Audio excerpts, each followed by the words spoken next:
First contact. The massive vessel slid into Earth's orbit with unnerving precision, its obsidian surface swallowing sunlight rather than reflecting it. It wasn't alone. 12 smaller craft flanked it in perfect formation, their hulls rippling with bands of deep purple energy.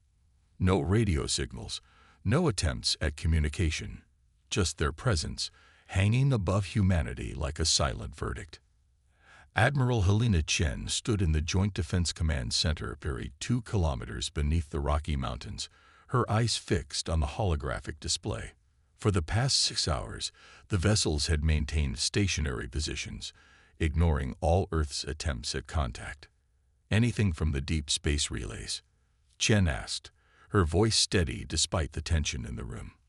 Colonel Tariq Abbas, head of the Anomalous Signals Division, shook his head. Nothing direct, Admiral, but we've intercepted scattered transmissions between their vessels. The language is unlike anything in our databases, but the pattern recognition software has identified certain recurring phrases. And Abbas tapped his tablet, sending a file to the main display. They refer to something called the assessment. It appears frequently alongside what we believe are combat terms. A heavy silence fell across the command center. After decades of searching the stars for signs of intelligent life, humanity's first major contact appeared to be with a species that considered them worthy of judgment, but not conversation. The silence broke with the blaring of alarms. On the displays, the smaller alien vessels began to move, descending into the atmosphere at carefully selected points around the globe. "They're making their move," General Kazuo Yamamoto said, stepping forward. Trajectory analysis suggests landings in the Arctic Circle, Central Africa, Siberia, the Australian outback, the Amazon basin, and the Gobi Desert. All remote areas, Chen noted. "They're testing us. Or they're looking for something," said Dr. Eleanor Wright, Earth's leading xenobiologist.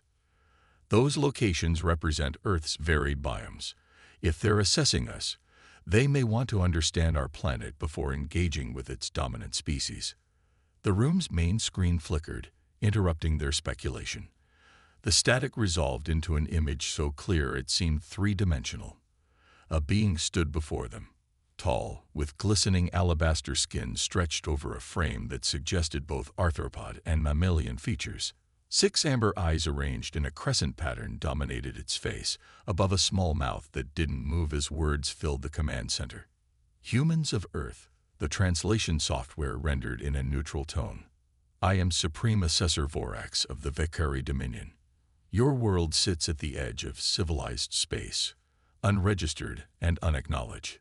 You have developed primitive space travel, but have failed to achieve recognition among the galactic community." Admiral Chen stepped forward. "We were unaware of any galactic community to join. We would welcome." The being continued as if she hadn't spoken. "The Vakari Dominion maintains order across 17 sectors. We discover, we assess, we determine worth. Worthless species are subjugated. Worthy species are elevated. Your assessment begins now." The transmission ended abruptly. "Well," said General Yamamoto dryly, "at least they're straightforward." Dr. Wright was already analyzing the recording. "Their physiology suggests evolution on a high-gravity world with limited resources. The crescent eye arrangement indicates predatory evolution, likely ambush hunters with exceptional peripheral vision." "That's fascinating," Chen said, "but right now I'm more concerned with their technological capabilities and intentions." She turned to the command staff. "Activate Protocol Oran." Around the table, faces showed flickers of surprise. Protocol Orion had been theoretical, a contingency plan developed decades ago for this exact scenario. First contact with a potentially hostile advanced civilization. "Are you certain, Admiral?" asked Defense Secretary Williams, who had joined via secure link from Washington. "Once initiated, there's no going back. The world's governments have." "The world's governments agreed to this protocol unanimously, Secretary," Chen interrupted. "The decision is already made. We've prepared for this moment for 40 years. She placed her palm on the biometric scanner at the center of the command table. Computer. Authorization. Chen. Helena. Admiral. Pacific Command. Activate Protocol Orion. Authorization level Alpha. The room's lighting shifted to a deep blue as hidden systems came online around the world. Protocol Orion activated, announced a calm synthetic voice. Awakening dormant defense grid. Estimated time to full operational capacity, 36 hours. Colonel Abbas looked up from his console. The alien vessels are deploying smaller craft. Looks like ground teams. Let them come, Chen said. Protocol Orion includes first contact parameters. We observe, we gather intelligence. We don't engage unless threatened. She paused. And we show them nothing they don't need to see. In the vast emptiness of the Gobi Desert, a team of 6 Vicari assessment specialists emerged from their landing craft. Each stood nearly 3 meters tall, their armored exoskeletons adapting to the harsh conditions of Earth's atmosphere. They moved with precise, calculated movements, scanning the terrain with both biological senses and artificial augmentations. Primitive ecosystem, noted lead assessor Calvic, his voice transmitted directly to his team's neural interfaces. Minimal biodiversity. Non-optimal conditions for advanced civilization development. The dominant species doesn't inhabit this region in significant numbers, responded bioanalyst Terax, consulting the preliminary scans. They concentrate in more temperate zones with greater resource availability. A logical choice for a developing species, Calvic acknowledged. Deploy the assessment probes. Standard grid pattern. Let's see what this world is made of.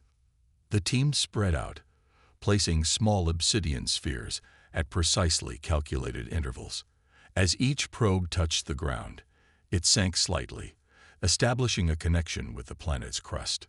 Microscopic filaments extended downward, seeking information about composition, density, electromagnetic properties, and trace elements. Initial readings suggest extensive mineral wealth, reported geological specialist Morton after several minutes. Particularly in rare earth elements, the Dominion would find this world valuable for resource extraction, if nothing else. Calvic nodded. The question is whether the inhabitants themselves offer any value. Their technological development appears stunted, nuclear fission but minimal application, rudimentary space exploration, reliance on fossil fuels. Nothing to suggest they could resist integration into the Dominion. There is something unusual, interrupted Terax, studying her readings. The electromagnetic signature of this planet is inconsistent. Explain, demanded Calvic. There are power fluctuations beneath the surface, periodic and controlled, not natural. Yet they don't correspond to any visible infrastructure or known human installations. Calvic turned slowly, his sensory array sweeping the horizon.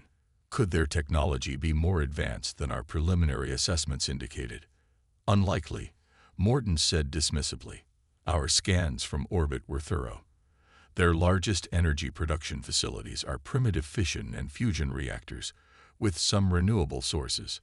Nothing that would explain these readings. Unless they're hiding something, Calvic suggested. Expand the probe grid. Double the sensitivity on subsurface scans. As the team moved to comply, none of them noticed the slight displacement of sand 50 meters away, nor the microscopic drone that rose briefly to record their activities before sinking back beneath the surface. In the command center, Admiral Chen watched the feeds from Earth's hidden observation systems. Similar scenes were playing out at all 6 landing sites, alien assessment teams deploying what appeared to be sensory equipment, methodically cataloging Earth's properties. They're thorough, noted General Yamamoto, and completely confident. No defensive posture, minimal weapons readiness. They don't consider us a threat, Chen replied. That's the first advantage we have. Dr. Wright pointed to one of the screens. Look at their scanning technology. Those probes, they're not just taking readings, they're establishing a network. The pattern suggests they're creating a comprehensive model of Earth's composition. Mining survey, suggested Abbas. Possibly, Or they could be looking for weaknesses, fault lines, resource concentrations, anything they could exploit. Chen's expression remained impassive. How long until the Orion systems are fully online? 28 hours remaining, Admiral, reported the technical officer. The dormant installations are awakening on schedule. And the alien vessels. The mothership remains in high orbit. The 12 support vessels have maintained their positions in Earth's upper atmosphere. No additional craft have been deployed beyond the 6 assessment teams. Chen nodded. Then we have time. Continue observation protocols. I want complete analysis of their technology, biology, and tactics. And most importantly, she looked around at her team. Let's find out what they're really looking for. Supreme Assessor Vorax stood on the command deck of the Valkyrie flagship, studying the holographic representation of Earth rotating slowly before him. 6 points of light marked the positions of his assessment teams. An unremarkable world, noted his second-in-command, Sub-Assessor Nilith. Abundant water, moderate gravity, varied climate zones. The dominant species appears to have followed a typical evolutionary path. And yet, Vorax responded, his 6 eyes narrowing slightly. Something about this planet troubles me. How so, Supreme Assessor? Their development curve is wrong. Vorax gestured, and the hologram shifted to display a timeline of human technological advancement. Look at the progression. They moved from basic industrialization to rudimentary computing in less than a century, then to primitive spaceflight within decades. But then, he pointed to the most recent period, stagnation, as if they reached a certain point and simply stopped pushing forward. Perhaps they exhausted their innovative capacity, suggested Nilith. Many species plateau. Perhaps, Vorax conceded, but there's another possibility. They could be concealing their true capabilities. Nilith's posture changed, expressing skepticism in the subtle language of Valkyrie body movements. For what purpose? If they possessed advanced technology, why not utilize it? Their planet shows evidence of resource depletion, environmental degradation, and ongoing territorial conflicts. I don't know, admitted Vorax, but I have assessed 16 worlds for the Dominion, and I have never seen a species that advanced to the cusp of true space travel. And then, hesitated. He turned away from the hologram, his decision made. Initiate the second phase of assessment. Deploy combat evaluators to their population centers. Let's see how they respond to direct pressure. As you command, Supreme Assessor, Nilith responded, already transmitting the orders. Vorax returned his gaze to the blue-green planet. Something was wrong with this world, with these humans, and he intended to discover what it was before the assessment was complete. The game had begun. Hidden strength. The Situation Room buzzed with activity as reports streamed in from monitoring stations worldwide. Admiral Chen studied the tactical display, watching as new Valkyrie vessels descended through Earth's atmosphere. Unlike the first wave of assessment teams, these ships moved with aggressive purpose, heading directly toward major population centers. Tokyo, Mumbai, New York, Lagos, Sao Paulo, Sydney. They're targeting our most populous cities, General Yamamoto reported, his voice grim. Each vessel appears to contain approximately 50 combat units. Casualties? Chen asked. None yet. They're deploying in formation but haven't engaged civilians. Dr. Wright pushed her way to the front of the room. They're making a show of force. This is psychological warfare, demonstrating their ability to strike at our most vulnerable locations. The question is whether we show our hand now or continue to let them think we're defenseless, said Secretary Williams from the video feed. His face appeared haggard. He hadn't slept since the aliens arrived 20 hours ago. Admiral Chen studied the tactical display. Protocol Orion specifies that we maintain the appearance of technological inferiority until the defense grid is fully operational. We have approximately 8 hours remaining. And if they attack civilians before then? Yamamoto asked. We have contingencies, Chen replied. Activate echo measures at all target cities. Minimal visibility. Maximum efficiency. Colonel Abbas nodded, relaying the orders through secure channels. Echo measures, another component of Protocol Orion, would deploy Earth's conventional military forces in a carefully choreographed dance. They would appear disorganized to the alien observers, while actually maneuvering into optimal defensive positions. What about the defense grid? Williams asked. Can we accelerate activation? We're already pushing the systems to their limits, Chen responded. These installations have been dormant for decades. Rushing the startup sequence could lead to catastrophic failures. On the main screen, live footage showed Valkyrie combat units marching through the streets of Mumbai. They moved with eerie synchronization, their armored forms towering over the humans who fled before them. Occasionally, one would stop to examine something. A vehicle, a building facade, even a discarded piece of technology, before continuing its advance. They're still assessing, Dr. Wright observed. This isn't an invasion yet. They're gauging our response, our capabilities, our resolve. Then let's give them something to think about, Chen said. Colonel, initiate Echo Measure 3 in Mumbai. In Mumbai, Valkyrie combat leader Dravix moved his unit methodically down the crowded street, watching as humans scattered before them. Their fear was palpable, an expected response from a species encountering superior beings. Primitive transportation infrastructure, he noted, scanning the vehicles abandoned by fleeing civilians. Combustion engines, minimal automation, consistent with preliminary assessment data. Their communication devices show greater advancement, observed his second, Lieutenant Krex, examining a smartphone dropped in the panic. Miniaturized computing, wireless networking, but still at least a century behind Dominion standards. Dravix nodded. Continue the advance.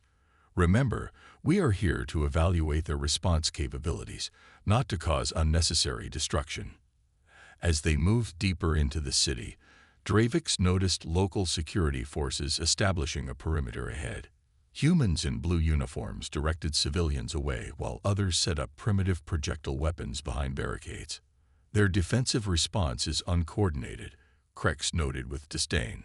No central command structure evident, individual units acting independently. Dravix wasn't so certain. Something about the humans' movements struck him as oddly deliberate, despite their apparent disarray. Maintain surveillance. These creatures may be more structured than they appear. Suddenly, the sound of engines roared from a side street. 6 armored vehicles burst into view, moving at high speed directly toward the Valkyrie formation. Primitive machines with treaded locomotion and rotating weapon turrets. Tanks, Krex identified from their database. Mid-level Earth combat technology. Threat assessment. Minimal. The human vehicles spread out, taking positions at intersections around the alien unit. Their weapons, long-barreled cannons, swiveled to target the Valkyrie, but held fire. They seek to intimidate us, Dravix observed. A futile gesture. He raised his arm, activating the weapon system integrated into his exoskeleton. A pulse of energy gathered at his palm, the air around it distorting with heat. I will demonstrate our technological superiority. As Dravix prepared to fire, a strange vibration passed through the ground beneath the Valkyrie unit. For a moment, he thought it was simply another primitive Earth vehicle approaching. Then his sensors flashed warning signals. Energy spike below surface. Krex shouted. Unknown source. Before Dravix could respond, the street beneath 3 of his soldiers liquefied. Not crumbling or breaking. The solid material simply transformed into a viscous fluid that swallowed the armored aliens in seconds before solidifying again. What is this? Dravix demanded, scanning frantically for the source of the attack. His sensors showed nothing. No energy weapons, no explosive devices, nothing that explained what he had just witnessed. The human tanks remained motionless, their weapons still trained on the Valkyrie but silent, almost as if they were merely a distraction. Combat formation. Dravix ordered. Defensive protocols. As his remaining troops moved to comply, the buildings on either side of the street emitted a high-pitched tone that bypassed their external sensors and penetrated directly into their neural systems. 3 more Valkyrie collapsed, their exoskeletons locking up as confusion overwhelmed their cognitive functions. "Retreat," Dravix commanded. "Back to the landing craft."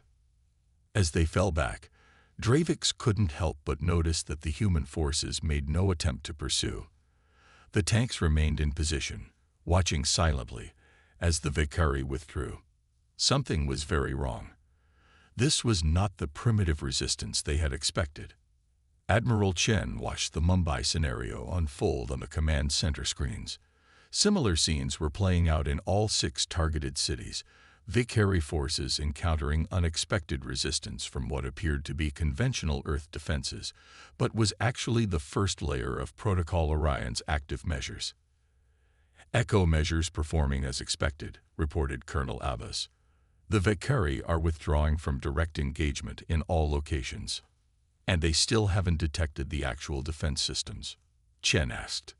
"No, Admiral. The Echo tech is working perfectly. It masks its energy signature until the moment of deployment, then disguises itself as something else entirely during operation." Chen nodded with satisfaction. Echo technology had been one of the first breakthroughs stemming from the Protocol Orion initiative, Earth's secret technological development program that had been running in the shadows for decades. "What's the status of the main defense grid?" 5 hours to full activation, Admiral. All dormant installations are now in startup phase." On another screen, a feed from orbit showed the Valkyrie mothership repositioning slightly, its support vessels moving into new formations. "They're reconsidering their approach," General Yamamoto observed. "That first contact with our defenses has them puzzled." "Good," Chen said. "Confusion leads to hesitation. We need every minute we can get." Dr. Wright approached with a tablet displaying new data. "Admiral, we've completed preliminary analysis of the Valkyrie biological samples recovered from Mumbai." "Already? How did we get samples?" Wright smiled slightly. "The Echo measures include microscopic collection drones. While the Valkyrie were focused on the more obvious threats, we harvested cellular material from their exoskeletons. And," Chen prompted, "they're carbon-based, like us, but with significant differences in cellular structure. Their nervous system relies on a silicon-organic interface that enhances neural transmission. Most importantly," she highlighted a section of the report, "they have specific vulnerabilities to certain frequencies of electromagnetic radiation that don't affect human physiology." Chen's eyes narrowed.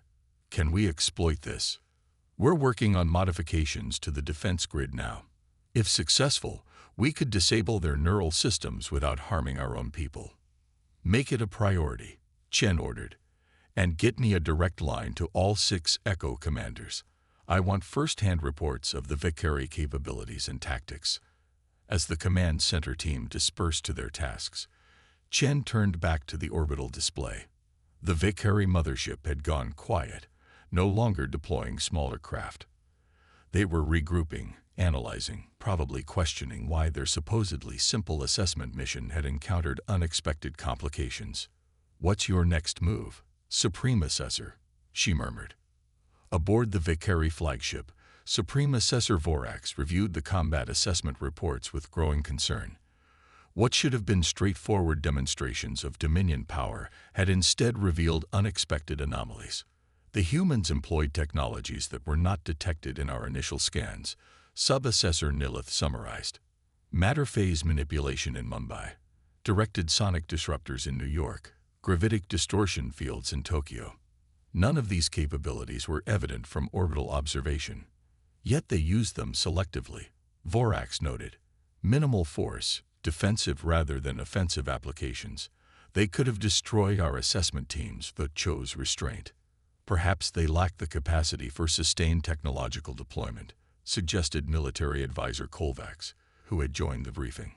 The scared veteran had participated in dozens of species assessments across the Dominion's expansion.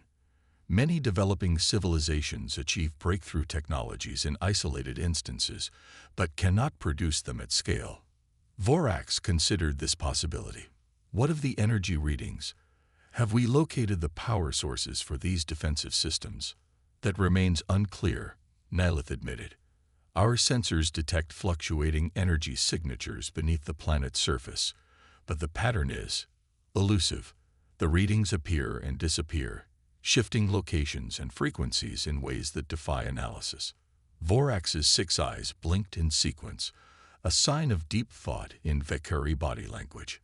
This species is hiding something significant enough to warrant extraordinary measures. He turned to the tactical display, studying Earth's continents and oceans. Prepare the Revelation Protocol. Nilith and Kolvax exchanged glances. The Revelation Protocol was rarely employed. A high-intensity scan that would penetrate kilometers beneath a planet's surface, revealing any hidden structures or technologies. Its deployment required enormous energy and would be immediately detectable by the target species. Supreme Assessor, Kolvax ventured, the Revelation Protocol would announce our serious intent. The assessment would move from observation to confrontation. That transition appears to have already begun, Vorax replied coldly. These humans have chosen to conceal their true capabilities from us. Such deception cannot be tolerated in a species seeking recognition. He gestured to the command console. Execute the protocol. Target their entire northern hemisphere first. I want to know what they're hiding. In the Rocky Mountain Command Center, the alert klaxons blared. Colonel Abbas looked up from his station in alarm. Admiral, the Vakari mothership is powering up its main emitter array. Energy readings are off the charts. What's the target? Chen demanded. Based on the alignment, it appears to be a broad-spectrum scan of the northern hemisphere. If these readings are accurate, it will penetrate up to 10 kilometers beneath the surface. Chen's expression hardened. They're done playing games. They want to see what we're hiding. She turned to General Yamamoto. Time to activation for the defense grid. 3 hours, 17 minutes, he reported. We're still vulnerable. Chen made her decision instantly. Initiate Protocol Orion, Delta Override. Emergency activation sequence. Yamamoto looked startled. Admiral, the systems aren't ready. We could lose up to 30% of the grid's effectiveness. If the Vakari complete that scan, we lose the element of surprise entirely, Chen countered. Better to activate with reduced capacity than to let them map our entire defense network. She placed her palm on the command console. Authorization. Chen, Helena, Admiral, Pacific Command. Execute Delta Override. Priority Alpha. The room's lighting shifted from blue to a pulsing red as the synthetic voice responded. Delta Override acknowledge. Emergency activation sequence initiated. Warning. Premature activation may result in system instabilities and reduced operational capacity. Understood, Chen replied. Proceed. Across the planet, hidden beneath oceans, mountains, deserts, and forests, Earth's secret defenses began to awaken ahead of schedule. Installations that had been dormant for decades surged with power, their systems rushing through final calibration sequences. In the Mariana Trench, enormous generators that had been disguised as natural formations hummed to life, drawing energy from the planet's core. Beneath the Antarctic ice sheet, quantum computers that had been running silent calculations for years shifted to active defense protocols. In orbit, microsatellites that had been masquerading as space debris suddenly aligned themselves, forming an invisible web around the planet. And in the mountains of Tibet, the largest of Earth's hidden facilities, the heart of Protocol Orion, began its activation sequence. Incoming transmission from the Vakari flagship, announced the communications officer. Put it through, Chen ordered. The image of Supreme Assessor Vorax appeared on the main screen, his 6 eyes focused intently. Human leadership, he began without preamble. Our preliminary assessment is complete. Your species has attempted to conceal its true technological development level. a deception that violates assessment protocols. You will now reveal all hidden military installations and capabilities, or we will extract this information directly." Admiral Chen stepped forward, meeting the alien's gaze without flinching. "Supreme Assessor Vorax, Earth has concealed nothing that any sovereign world wouldn't protect from unknown visitors. Your assessment began as an uninvited intrusion and has escalated to military threats against our population centers. If you seek genuine understanding between our civilizations, I suggest a diplomatic approach." Vorax's upper eyes narrowed. The time for diplomacy has passed. You were given the opportunity for honest assessment and chose deception. The consequences of this choice now fall upon your world. The transmission cut off abruptly. "The mothership's emitter array is reaching peak charge," reported Colonel Avas. "Estimated time to scan initiation, 45 seconds. Admiral Chen looked around at her team, the men and women who had trained for years for this moment, the day when humanity would reveal its true face to the stars. "All defense grid installations, initiate avalanche protocol." Across the planet, Earth's hidden strength stirred to life. The game of deception was ending. Now the real conflict would begin. From his command deck, Supreme Assessor Vorax watched as the Revelation Protocol reached final charge. The massive emitter at the heart of the mothership glowed with accumulated energy, ready to pierce the secrets of the world below. "Scan commencing in 3, 2, began the technical officer. Suddenly, alerts flashed across every console on the command deck. Sensors that had been passively monitoring Earth's surface now blazed with warnings as energy signatures erupted from locations all across the planet. "Multiple power spikes," shouted the sensor operator. Unprecedented energy readings emerging from everywhere. Vorax stared in disbelief as the holographic display transformed. What had appeared to be a relatively primitive world with isolated pockets of technology was now revealing itself to be something else entirely. Vast networks of energy conduits appeared beneath the oceans. Massive installations emerged from beneath desert sands and mountain ranges. Orbital platforms that had registered as inert debris suddenly pulsed with active power signatures. "Abort the Revelation Protocol," Vorax commanded. "Divert power to defensive systems." But before the order could be implemented, a series of focused energy beams lanced upward from Earth's surface, striking the mothership's emitter array with pinpoint precision. The accumulated energy intended for the scan destabilized, feeding back into the ship's systems. "Emitter failure, power surge in main systems," the technical officer reported, frantically working to contain the damage. Vorax gripped the command rail as the ship shuddered. How is this possible? Their technology should be centuries behind ours. On the tactical display, the truth was becoming clear. Earth wasn't a primitive world awaiting assessment and judgment. It was a fortress that had been hiding in plain sight. "Supreme Assessor," Sub-Assessor Nilith said quietly, "I believe we have gravely miscalculated." Vorax's response was cut short as a new transmission came through, this time on all Vakari communication channels simultaneously, bypassing their encryption as if it didn't exist. Admiral Chen's face appeared on the command deck's main screen. Behind her stood a unified group of humans in various military and scientific uniforms, representing nations from across the planet. "Supreme Assessor Vorax," she began, her voice calm but resolute, "humanity has endured your assessment protocol out of respect for the possibility of peaceful first contact. That patience has limits. Your scan has been neutralized. Your combat teams have been contained. We now offer you a choice. Withdraw your forces and return to open dialogue, or discover exactly what else humanity has been keeping hidden from the galaxy." The transmission ended, leaving the Vakari command deck in stunned silence. For the first time in his long career as an assessor, Vorax felt something unfamiliar. Uncertainty. The species below wasn't following any pattern he recognized. They had power, but had hidden it. They had been threatened, but had shown restraint. They had been invaded, but offered dialogue instead of retaliation. "Your orders, Supreme Assessor." Kovacs asked, breaking the silence.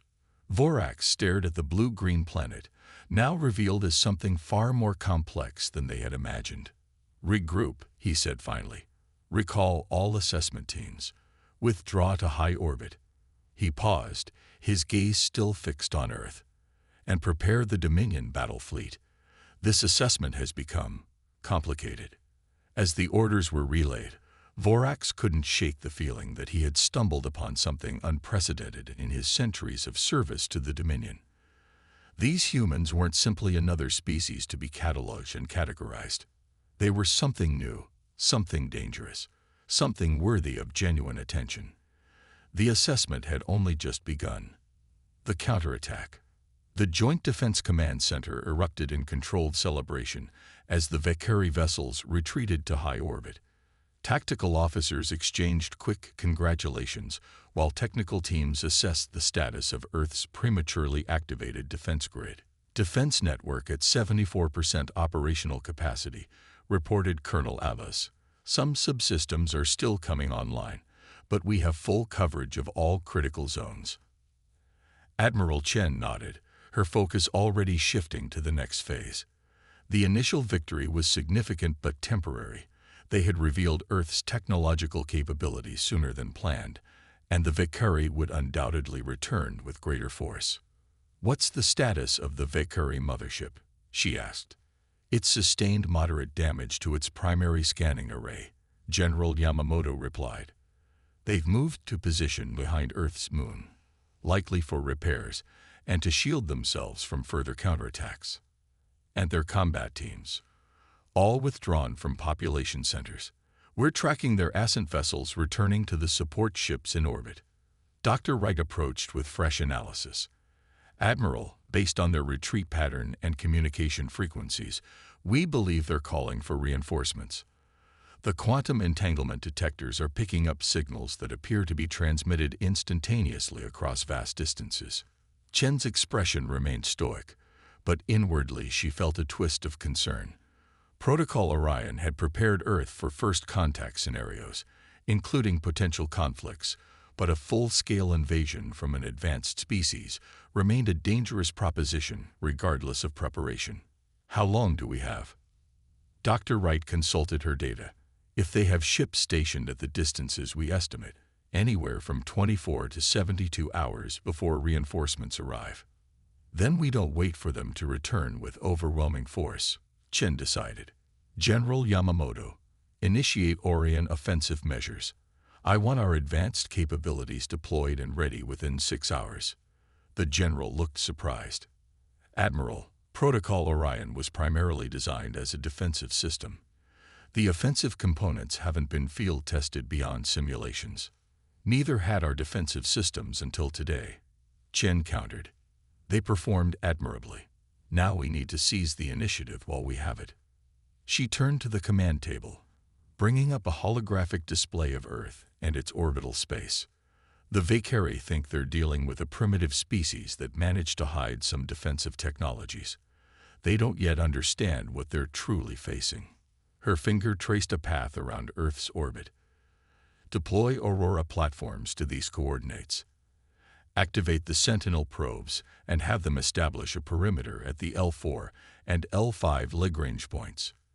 And bring the Helios array online." Around the table, senior officers exchanged glances. The systems Chen had just ordered activated represented the pinnacle of Earth's hidden technological development, capabilities that went far beyond what most of humanity itself knew existed. "Admiral," Secretary Williams said from his video feed, "activating those systems will reveal the full extent of our advancement.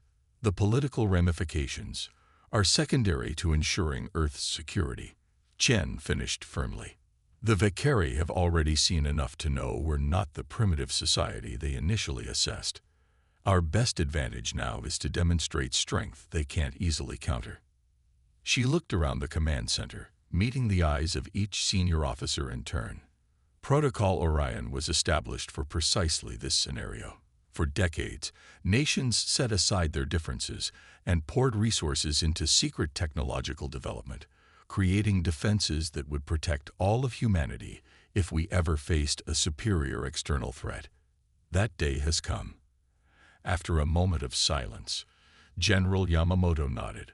Understood, Admiral. Offensive measures protocols initiated. As the command center mobilized to execute her orders, Chen stepped away briefly, moving to a window that overlooked the cavernous installation buried deep within the mountain. Below, thousands of personnel worked at various stations, coordinating Earth's response to the first confirmed extraterrestrial threat in human history. "We knew they'd come eventually," said a voice beside her. Dr. Eleanor Wright had approached silently, her expression contemplative. All those years of SETI silence, all those empty probes to Mars and beyond. Some of us wondered if we were truly alone. "We prepared anyway," Chen replied, "because sooner or later, in a universe this vast, contact was inevitable. And now here we are," Wright said softly, "facing a species that views us as primitive, unworthy of respect. They came to judge us and found themselves judged instead." Chen turned back to the bustle of the command center.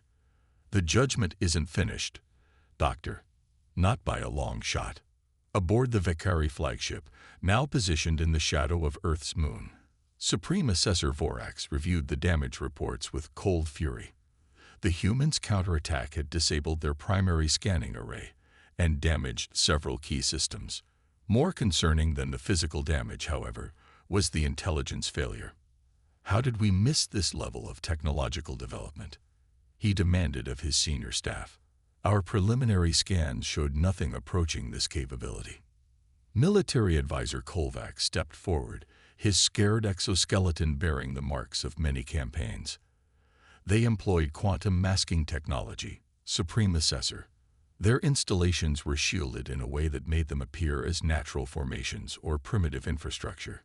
Even now, we cannot get clear readings on their full capabilities." "Quantum masking," Vorax repeated incredulously. "That technology is restricted to Tier 2 civilizations within the Dominion. How could an isolated species develop it independently?" Sub-Assessor Nylith, who had been analyzing the data from their brief engagement, looked up from her console. "There is another possibility, Supreme Assessor. They may not be as isolated as they appear." The implication hung in the air. If humans had prior contact with advanced species, or worse, were secretly allied with or protected by one, the entire assessment mission could be compromised. "The Dominion Protocol is clear," Vorax said after a moment. "Any species with hidden advancement must be thoroughly evaluated before determination of status. If they have developed or acquired technology beyond their expected evolutionary timeline, they must be either integrated into the Dominion or—" He left the alternative unspoken. "The battle fleet has acknowledged our signal," reported the communications officer. "Warlord Kravax is diverting the 7th Subjugation Force to our position. Estimated arrival, 31 hours." Vorax nodded in satisfaction. The 7th Subjugation Force comprised 3 dreadnoughts and their support vessels, enough firepower to overwhelm any planetary defense system the Dominion had yet encountered. "Until then," he ordered, "maintain observation from maximum range.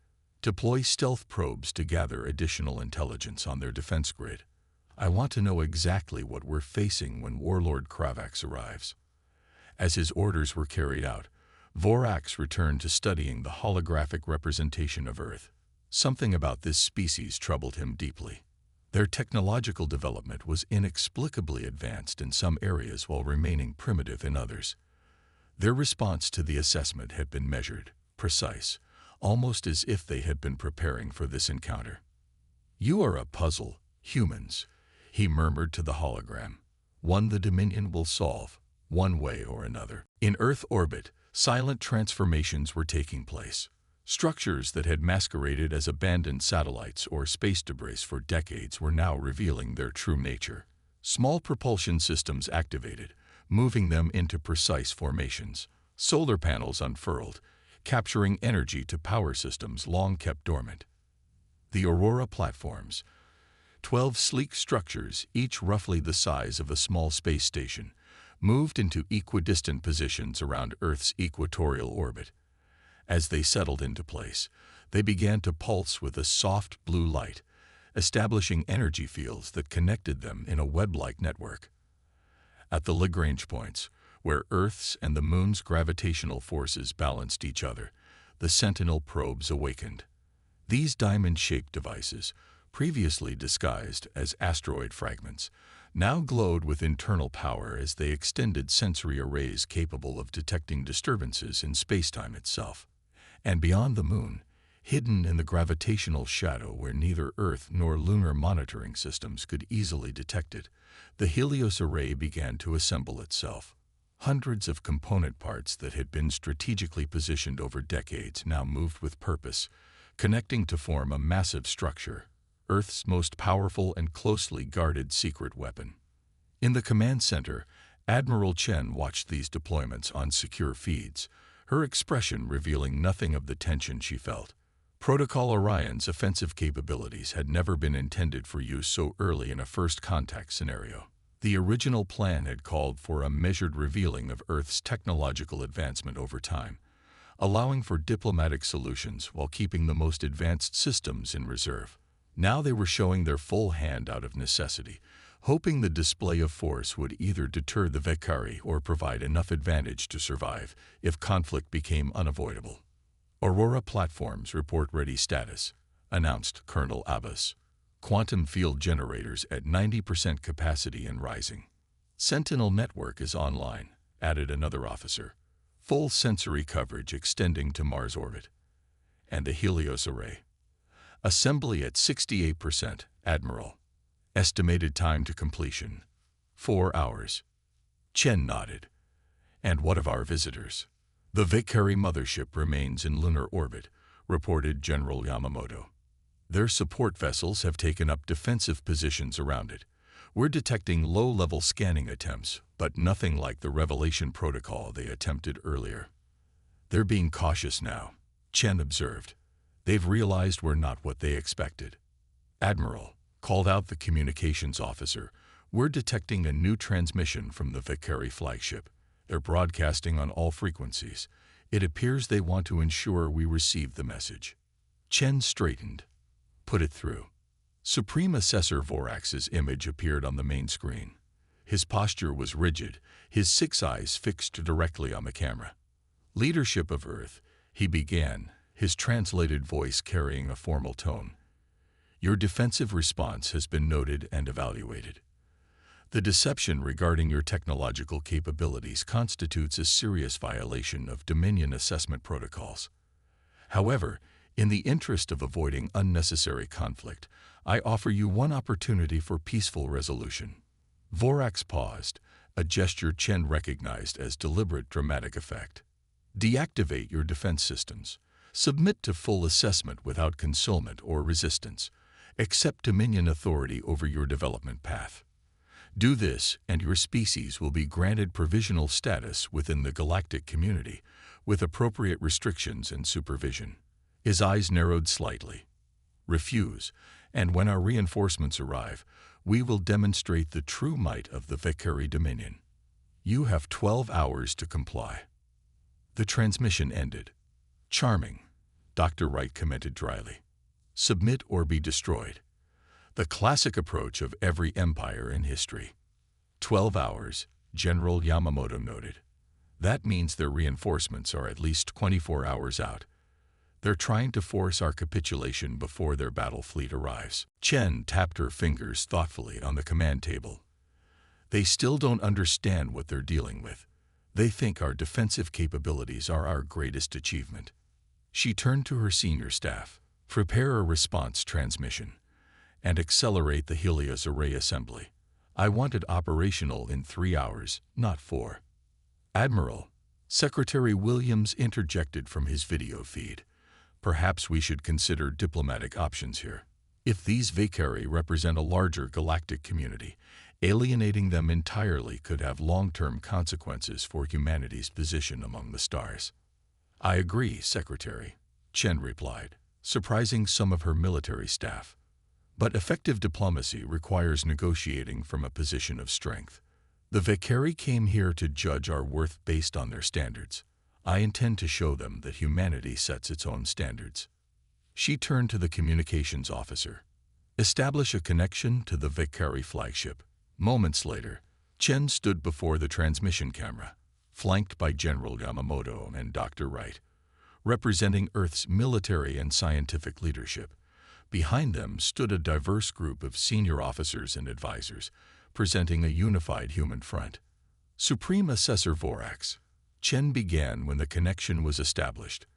I am Admiral Helena Chen of Earth's Joint Defense Command. We have received your ultimatum and reject it entirely.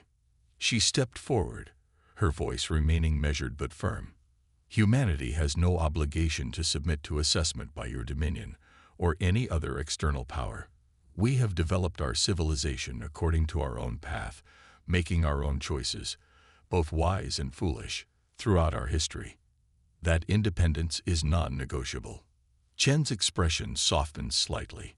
However, we remain open to peaceful contact. We propose a meeting between equal representatives, not as assessor and subject, but as two spacefaring civilizations. We are prepared to share knowledge, establish trade relations, and discuss mutual security concerns. Her tone hardened again. But understand this clearly. Earth will defend itself with all necessary force against any attempt at subjugation. The defensive capabilities you have witnessed represent only a fraction of what we can deploy if threatened.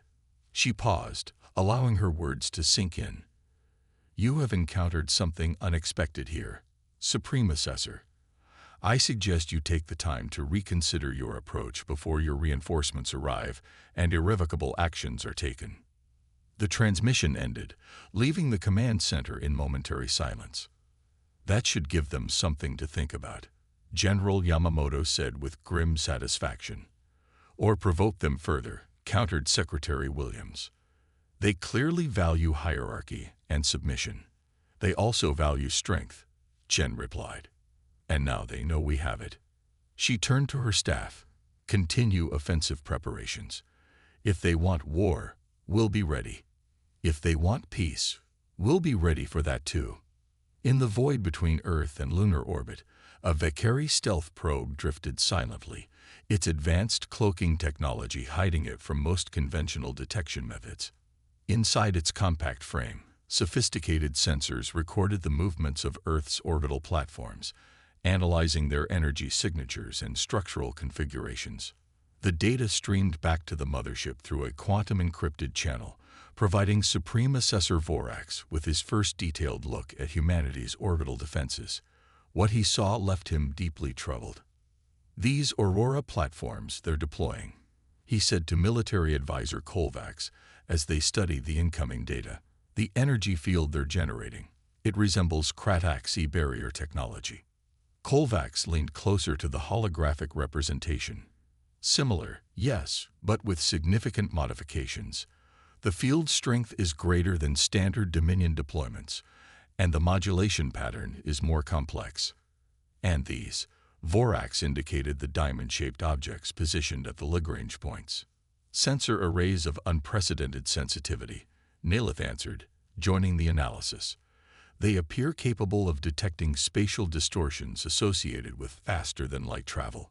If our reinforcements arrive using standard Dominion translation techniques, these devices will detect them long before they reach the system. Vorax's unease deepened. Humanity's technological capabilities weren't just advanced. They incorporated principles similar to those used by the Dominion itself, yet with improvements and innovations that suggested independent development rather than mere copying. There's something else, the sensor technician reported, highlighting a new area of the display. We're detecting unusual activity in the shadow region beyond their moon. Component parts are assembling into a larger structure. The hologram zoomed in to show hundreds of metallic segments connecting with precision, forming a massive circular array. What is it? Vorax demanded. Unknown, Supreme Assessor, the technician admitted. The energy signatures are unlike anything in our database. The structure appears to be focusing apparatus of some kind, but its purpose remains unclear. Vorax stared at the assembling device, his strategic mind calculating possibilities. A weapon, a communication array, a defensive shield generator. Whatever it was, its size and the care taken to hide its components suggested it represented humanity's most significant orbital capability. "Adjust our position," he ordered. "Move us further behind their moon. I want complete concealment from Earth observation." As the flagship began to reposition, Vorax returned to considering Admiral Chen's message. Her confidence troubled him. Either she was bluffing, taking an extreme negotiating position, or she genuinely believed Earth's defenses could withstand a Dominion battle fleet. If it was the former, she would soon learn the cost of such deception. If it was the latter, then perhaps there was more to these humans than even their impressive orbital platforms suggested. 4 hours later, Admiral Chen stood in a secure chamber adjacent to the main command center.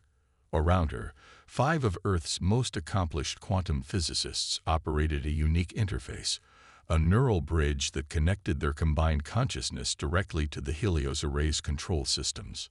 "Synchronization at 98%, reported Dr. Sophia Patel, the lead scientist. Electrodes attached to her temples pulsed with soft blue light as she and her colleagues guided the final assembly sequence through thought alone. "The array is responding perfectly, Admiral. Time to full operational status?" Chen asked. 20 minutes, Patel replied. "We're calibrating the focus chambers now." Chen nodded and stepped back, giving the scientists space to complete their work. The Helios Array represented decades of research into exotic physics, specifically controlled manipulation of stellar energy. In theory, it could harness and redirect solar flares with pinpoint precision, creating weapons of immense power or shields of unprecedented strength. In practice, it had never been fully assembled or tested. Like much of Protocol Orion's most advanced technology, the array had been developed in isolated components, tested in limited simulations, and kept dormant until absolutely needed. Now they were about to activate it in response to a genuine alien threat, much sooner than anyone had anticipated when Protocol Orion was first established. "Admiral," called a voice from the doorway. Colonel Abbas stood there, his expression tight with urgency. "We have a situation." Chen stepped out into the corridor. "What is it?"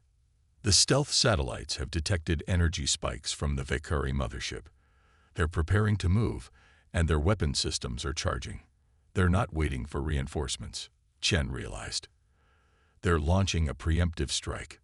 She strode quickly back to the main command center, where the tactical display showed the Vakari vessels emerging from behind the moon, their formation spreading out to target Earth's newly revealed defenses. "Time to weapons range," she demanded. 7 minutes at their current acceleration, General Yamamoto reported.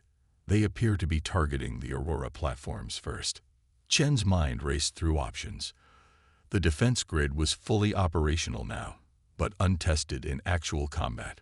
The Aurora platforms could generate protective fields around Earth, but sustaining them against concentrated Vakari fire would rapidly deplete their power reserves. And the Helios Array, their most powerful asset, was still 20 minutes from activation. "Deploy countermeasures," she ordered. "Activate the Aurora shields at maximum intensity, but only over major population centers. We need to conserve power. Launch the Artemis interceptors to engage their smaller vessels." As her orders were carried out, Shen opened a secure channel to the neural interface chamber. "Dr. Patel, we need the array operational now. The Vakari are attacking." "We're at 92% synchronization," Patel responded, her voice strained from the mental effort of interfacing with the massive system. "If we rush the final calibrations, the targeting will be imprecise." "We don't have time for precision," Chen replied grimly. "Give me whatever functionality you can in the next 5 minutes." On the tactical display, the Vakari attack force continued its approach. The mothership, though damaged from the earlier encounter, led the formation, its massive weapons arrays glowing with accumulated energy. Behind it, the 12 support vessels spread into an attack pattern designed to overwhelm Earth's orbital defenses through sheer distribution of firepower. Aurora shields activating, reported Colonel Abbas. Population centers protected. On another display, streaks of light emanated from hidden launch facilities on Earth's surface. The Artemis interceptors, sleek, A-piloted craft that resembled silvery arrowheads, accelerated toward the incoming Valkyrie vessels. Interceptors will reach engagement range in 30 seconds, General Yamamoto announced. Weapons free. The command center fell silent as Earth's first active counterstrike against an alien aggressor commenced. On the screens, the Artemis interceptors closed with the Valkyrie support vessels, their propulsion systems leaving trails of blue-white energy. The Valkyrie responded immediately, deploying defensive countermeasures and fighter craft of their own. Energy weapons flashed across the void, some finding their targets, others dissipating harmlessly. 3 Valkyrie support vessels taking damage, reported the tactical officer. We've lost 7 interceptors, 12, 17. Despite their advanced technology, the Artemis craft were outnumbered and facing an enemy with centuries of space combat experience. Yet they continued their attack runs, executing maneuvers that no crewed vessel could survive, diving directly into Valkyrie firing solutions before veering away at the last possible moment. They're slowing the Valkyrie advance, General Yamamoto noted. But it won't be enough. Admiral, Dr. Patel's voice came through the secure channel. We've established partial functionality of the Helios array. We can generate an energy pulse, but targeting will be approximate at best. Target the space between Earth and the Valkyrie fleet, Chen ordered. We don't need precision. We need a demonstration. On the orbital display, the massive circular structure of the Helios array completed its final connections. Solar collectors extended like petals, capturing the sun's energy and channeling it through a complex series of magnification chambers. At the center of the array, a focusing aperture adjusted its position, aiming toward a point in space ahead of the advancing Valkyrie fleet. Energy accumulation at 70% capacity, Dr. Patel reported.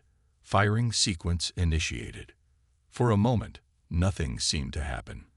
Then a beam of concentrated light, almost too bright to look at even on the filtered displays, erupted from the array.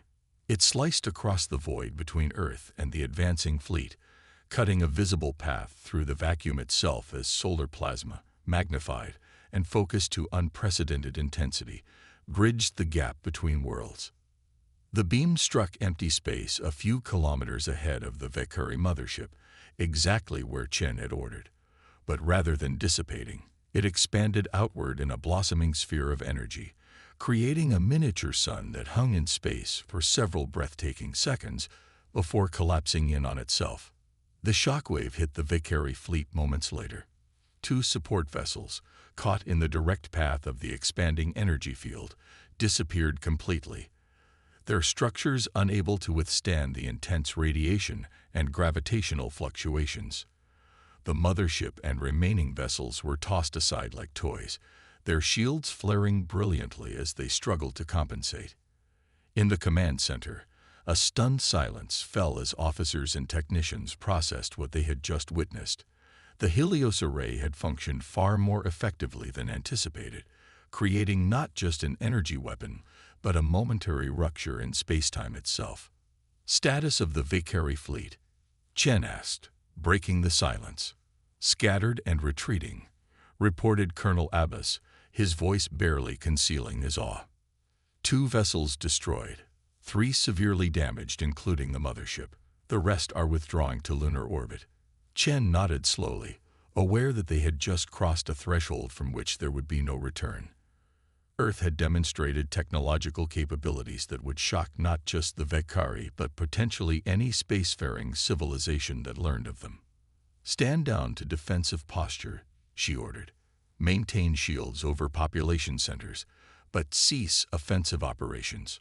She looked around the command center at the faces of her team, human beings who had just witnessed the first interstellar battle in Earth's history.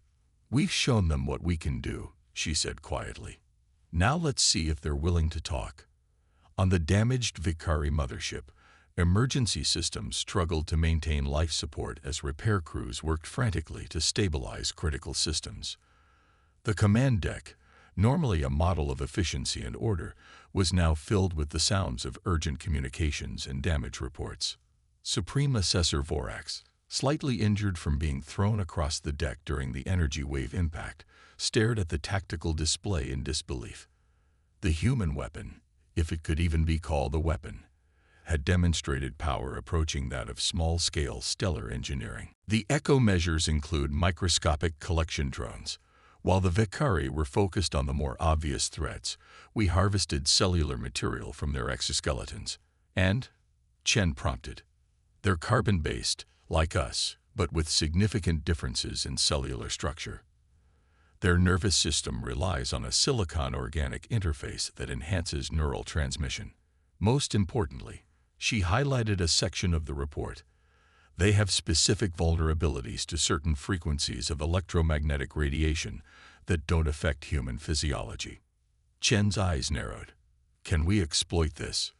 We're working on modifications to the defense grid now. If successful, we could disable their neural systems without harming our own people.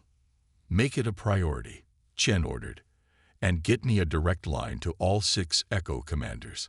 I want first-hand reports of the Vakari capabilities and tactics. As the command center team dispersed to their tasks, Chen turned back to the orbital display. The Vakari mothership had gone quiet, no longer deploying smaller craft. They were regrouping, analyzing, probably questioning why their supposedly simple assessment mission had encountered unexpected complications. "What's your next move, Supreme Assessor?" she murmured. Aboard the Vakari flagship, Supreme Assessor Vorax reviewed the combat assessment reports with growing concern.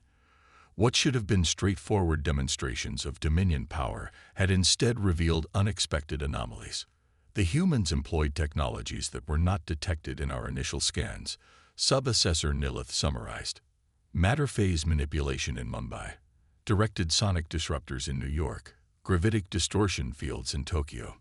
None of these capabilities were evident from orbital observation. Yet they used them selectively, Vorax noted. Minimal force, defensive rather than offensive applications. They could have destroyed our assessment teams but chose restraint. Perhaps they lacked the capacity for sustained technological deployment, suggested military advisor Kovacs, who had joined the briefing.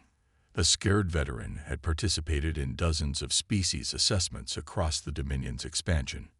Many developing civilizations achieve breakthrough technologies in isolated instances, but cannot produce them at scale. Vorax considered this possibility. What of the energy readings? Have we located the power sources for these defensive systems? That remains unclear, Nilith admitted. Our sensors detect fluctuating energy signatures beneath the planet's surface, but the pattern is elusive. The readings appear and disappear, shifting locations and frequencies in ways that defy analysis. Vorax's 6 eyes blinked in sequence, a sign of deep thought in Vakari body language. This species is hiding something significant enough to warrant extraordinary measures. He turned to the tactical display, studying Earth's continents and oceans. Prepare the Revelation Protocol. Nilith and Kovacs exchanged glances. The Revelation Protocol was rarely employed. A high-intensity scan that would penetrate kilometers beneath a planet's surface, revealing any hidden structures or technologies. Its deployment required enormous energy and would be immediately detectable by the target species. Supreme Assessor, Kovacs ventured, the Revelation Protocol would announce our serious intent. The assessment would move from observation to confrontation. That transition appears to have already begun, Vorax replied coldly. These humans have chosen to conceal their true capabilities from us. Such deception cannot be tolerated in a species seeking recognition. He gestured to the command console. Execute the protocol. Target their entire northern hemisphere first. I want to know what they're hiding. In the Rocky Mountain Command Center, the alert klaxons blared. Colonel Abbas looked up from his station in alarm. Admiral, the Vakari mothership is powering up its main emitter array. Energy readings are off the charts. What's the target? Chen demanded. Based on the alignment, it appears to be a broad-spectrum scan of the northern hemisphere. If these readings are accurate, it will penetrate up to 10 kilometers beneath the surface. Chen's expression hardened. They're done playing games. They want to see what we're hiding. She turned to General Yamamoto. Time to activation for the defense grid. 3 hours, 17 minutes, he reported. We're still vulnerable. Chen made her decision instantly. Initiate Protocol Orion, Delta Override. Emergency activation sequence. Yamamoto looked startled. Admiral, the systems aren't ready. We could lose up to 30% of the grid's effectiveness.